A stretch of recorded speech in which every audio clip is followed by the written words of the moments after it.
The Prime Minister is getting a good idea of the size of that carbon pricing challenge. Her government has hit the lowest primary vote ever recorded by Newspoll.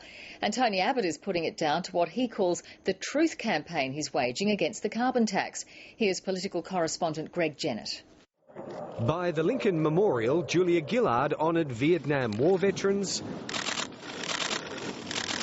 endured Washington in early spring. How are you? Cold. And there on National Mall felt the chill winds of public opinion at home.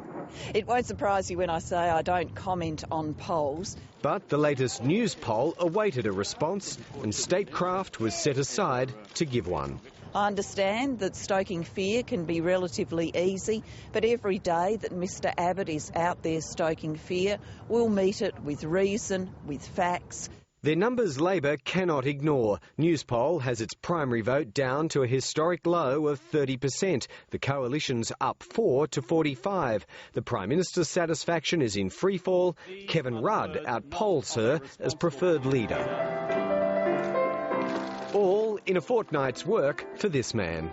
The truth about this carbon tax is that it won't clean up the environment, but it will clean out your wallet.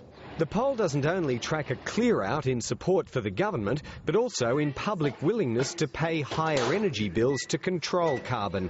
53% are against it, less than half say they're in favour. That it is simply one opinion poll. It's a debate we can win.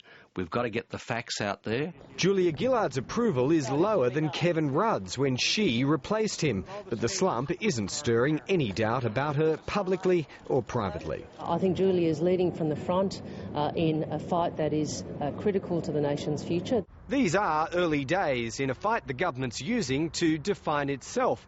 But it's meeting outright opposition and a fog of misunderstanding. Ripe conditions, says Tony Abbott, for a taxpayer-funded advertising campaign.